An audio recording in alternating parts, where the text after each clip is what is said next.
un foncier sécurisé, accessible à tous, un habitat de qualité et un logement décent pour tous. Tels sont les principaux défis que s'attelle à relever le ministère de la Construction, du Logement et de l'Urbanisme. D'importantes réformes comme l'adoption d'un code de l'urbanisme et du domaine foncier urbain, d'un code de la construction et de l'habitat ou encore la création du Fonds de garantie du logement social ont été engagées dans ce sens, avec une ouverture sur la contribution des jeunes pour l'atteinte de ces objectifs. La commémoration de cette journée mondiale de l'habitat vise à mettre en évidence et à célébrer les initiatives et les contributions à succès des jeunes en matière de développement urbain. À mettre en évidence et en valeur l'importance d'engager activement les jeunes dans les processus de planification et de développement urbain, ainsi que dans l'élaboration des politiques urbaines. À faciliter le dialogue et la collaboration entre les parties prenantes en vue d'une urbanisation durable. Il n'empêche, les besoins des villes restent encore importants. Ils nécessitent encore plus de ressources adaptées ainsi qu'une action concertée. La Côte d'Ivoire a ainsi renforcé son positionnement dans les réseaux internationaux des villes et auprès de partenaires stratégiques. C'est ainsi que nous avons pris l'initiative de mettre en place une dynamique panafricaine à travers l'Alliance des ministres africains en charge des villes pour le financement, lancée en 2022 à Abidjan.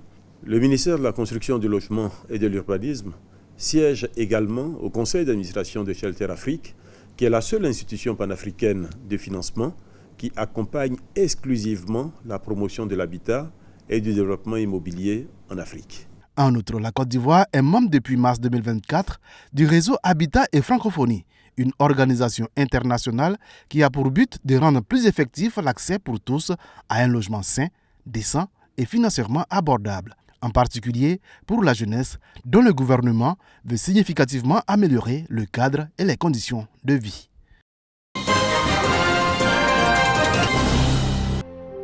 En Côte d'Ivoire, l'analyse des données météorologiques montre que les températures ont augmenté en moyenne de 0,6 degrés Celsius au cours de ces dernières années. Sur le long du littoral ivoirien, on assiste de plus en plus à une récurrence des phénomènes météorologiques extrêmes qui impactent négativement la vie des populations. Nous, les femmes, nous travaillons beaucoup dans le domaine de l'agriculture parce que nous sommes productrices de vivriers. Nous travaillons également dans le domaine du commerce avec les pêcheurs. Et quand nous voyons que vraiment le secteur de la pêche est vraiment touché, l'agriculture est vraiment touchée, nous voyons que vraiment nous, les femmes, ça nous fragilise dans nos activités. Cette situation oblige à envisager des solutions économiques durables. Le Conseil régional des Grands Ponts, à travers le projet Benkadi, s'attelle à valider le plan d'adaptation au changement climatique. Nous sommes une région qui est beaucoup arrosée. Nous avons la mer, la lagune et des fleuves comme le Bandama.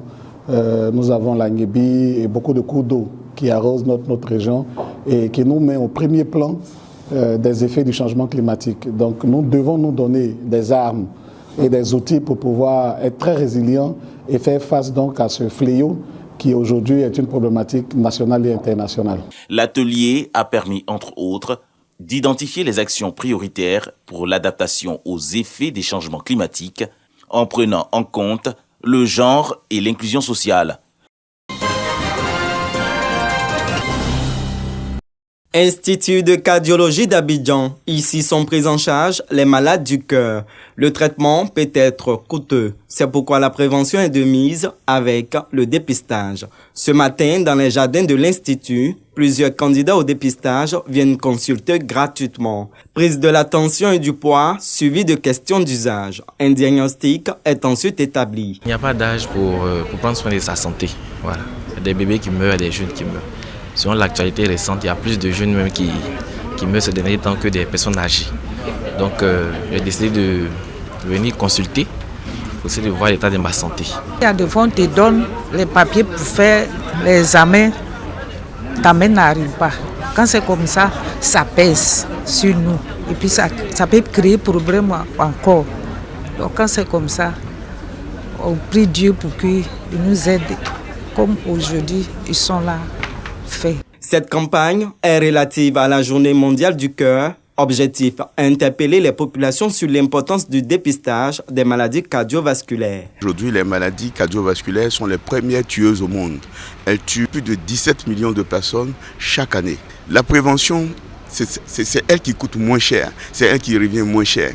Quand la maladie est installée, malheureusement, c'est une perte sèche pour la famille, pour le pays. Instaurée en l'an 2000 par la Fédération mondiale du cœur et l'Organisation mondiale de la santé, OMS, la Journée mondiale du cœur vise à sensibiliser et encourager les actions de prévention contre les maladies cardiovasculaires qui sont parmi les principales causes de décès dans le monde.